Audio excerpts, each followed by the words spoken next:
la matinale. On va passer à notre invité politique maintenant. Hervé Morin, le ministre de la Défense, mais aussi le patron du nouveau centre. Et les centristes sont un brin agacés en ce moment par le parti du président avant la bataille des régionales.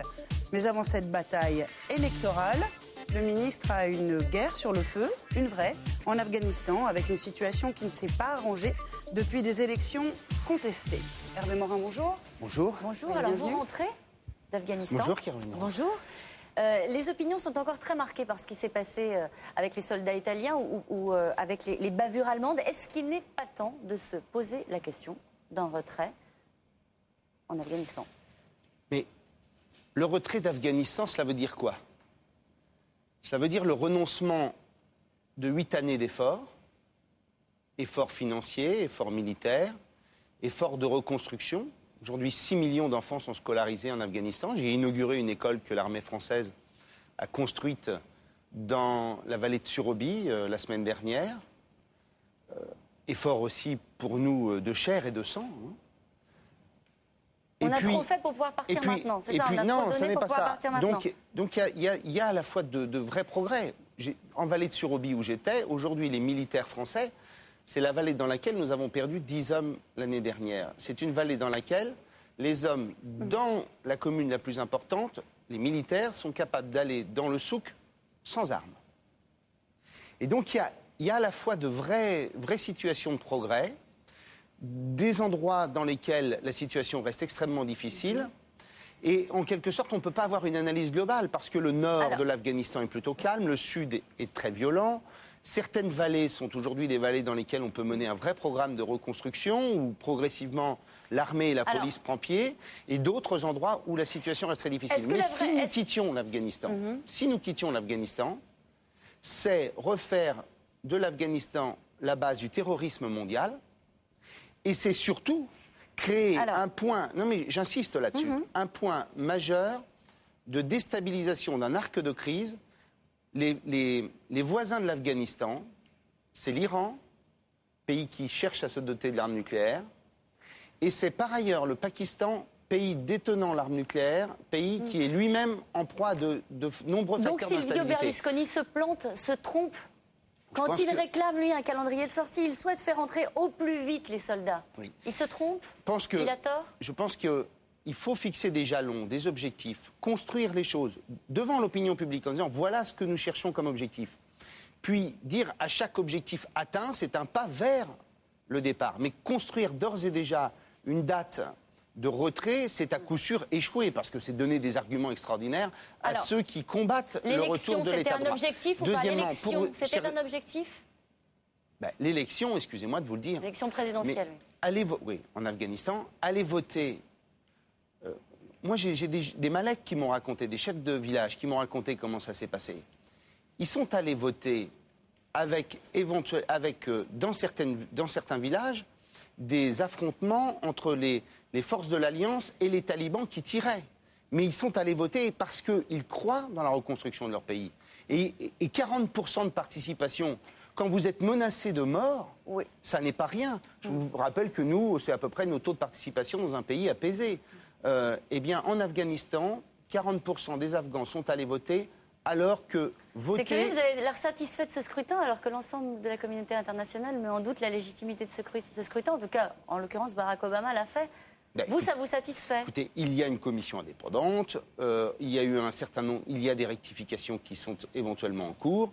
Je trouve que dans un pays dont on annonçait l'apocalypse absolue, c'est plutôt une réussite. Bon, on reste, ça, on a compris. On reste pour quoi faire? Il faut construire des jalons. Là, c'est moins clair. Construire des jalons, c'est-à-dire la montée en puissance de la police afghane, la montée en puissance de l'armée nationale afghane, qui est aujourd'hui en mesure d'assurer, par exemple, le contrôle d'un certain nombre de zones, et notamment de la région centre. C'est faire en sorte que la gouvernance s'améliore. Il y a une immense responsabilité sur le président qui sortira des urnes pour faire en sorte qu'on lutte plus contre la corruption. Bref, se fixer des objectifs. Alors, le général McChrystal s'est exprimé, c'est une note qui a fuité. Il est commandant des forces internationales en Afghanistan et il dit il faut absolument des moyens supplémentaires, sinon la coalition risque un échec probable de la mission. Alors, on reste, on a compris pour faire quoi. Est-ce qu'on renforce les troupes sur place? Nous avons, pour notre part, fait des efforts depuis 2 ans, des efforts importants, à peu près 1000 hommes de plus. Et donc, il n'est pas question de mettre des hommes en plus aujourd'hui. Les Britanniques vont le faire? Je n'en sais rien. Ce que je sais, au moins, c'est que la solution n'est pas seulement militaire. Je le dirai au général McChrystal la semaine prochaine, puisque je le vois, il vient à Paris. Je lui poserai ces questions en lui disant, mais est-ce que créer les conditions de confiance et de coopération avec la population, cela impose forcément de mettre des militaires en plus? Je ne suis pas forcément convaincu. Parce que nous ne combattrons pas les talibans avec seulement des moyens militaires. On le fera d'abord par une pression sociale de la population qui, en quelque sorte, dira aux leurs, à ceux qui combattent, en disant voilà, ça suffit, aujourd'hui on veut la paix, on veut la sécurité, et cette sécurité, nous l'avons grâce aux institutions afghanes. Et cela, ça impose d'autres moyens que des moyens militaires. Il n'y a pas de victoire militaire, ça n'existe pas. Hervé Morin, vous avez une question de spectateur qui vient d'arriver, une question de Gaël qui vous demande: la France osera-t-elle expulser des migrants originaires d'un pays où les talibans sont maîtres? La France osera-t-elle expulser des talibans? On fait référence, bien entendu, aux migrants afghans de la jungle de Sangatte. Vous voyez, de Calais. Écoutez, il faut voir les conditions. Chaque dossier mérite d'être examiné. En revanche, ce que je peux dire à votre correspondante, c'est que j'ai demandé à Éric Besson qu'on ait une analyse assez précise des demandes d'asile qui sont formulées par les Afghans qui, avec nous, notamment, servent d'interprètes et qui souhaitent, au titre du regroupement familial, revenir en France.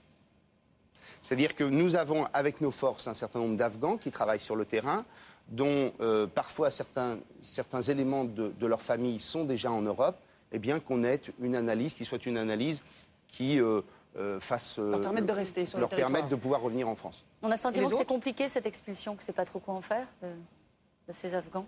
Ce qui est certain, c'est que cela démontre à quel point on a besoin d'Europe.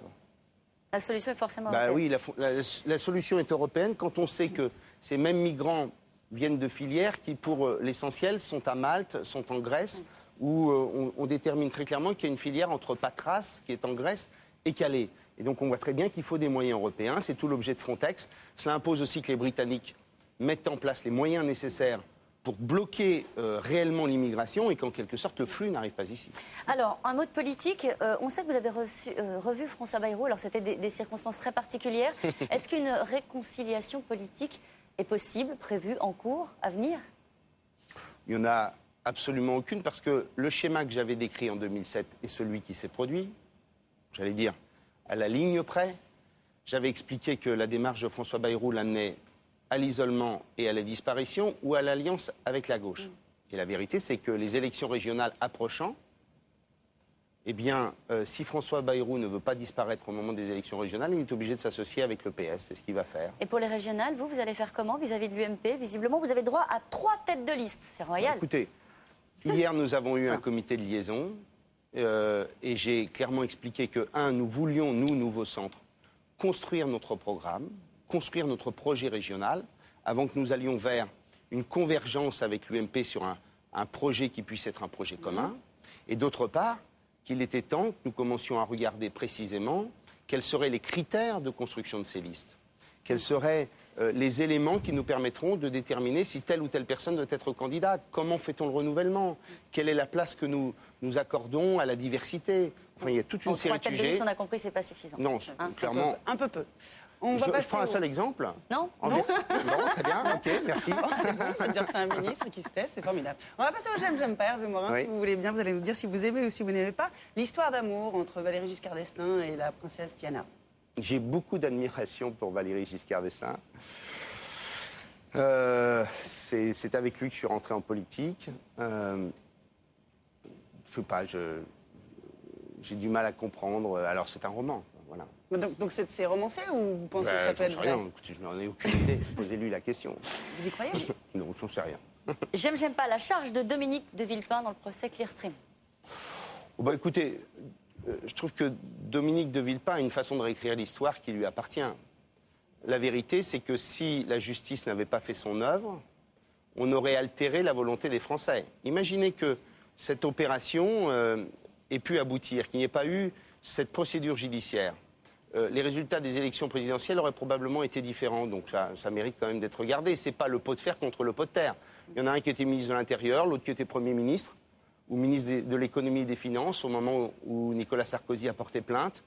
et Dominique de Villepin était Premier ministre. Donc aujourd'hui, s'estimer la victime d'un homme qui, par sa puissance, serait en mesure de diriger le procès, c'est un peu refaire l'histoire. Ouais. Surtout qu'en plus, ça aurait pu faire changer l'histoire au moment des élections présidentielles. Est-ce que le fait que le président de la République soit partie civile, ça peut aussi faire changer l'histoire? Écoutez, imaginez que le président de la République ait fait l'inverse, qu'il ait décidé de retirer sa plainte. On aurait dit, mais finalement, il ne veut pas la vérité. Finalement, il a des choses à se reprocher, qui fait qu'aujourd'hui, il considère qu'il faut passer l'éponge. Je trouve qu'au contraire, il faut que la vérité aille jusqu'au bout. On a trop souffert d'affaires comme Markovitch, etc. Dans d'autres temps, on a eu le sentiment que jamais les choses n'avaient été jusqu'au bout. C'est bien que ça aille. Merci beaucoup Hervé Morin d'avoir été notre invité ce matin. Dans quelques instants, vous allez retrouver Hélé, Silver, Xavier, Léon, Gilles, Christophe et Emmanuel pour le CQFSCM. Après la pub.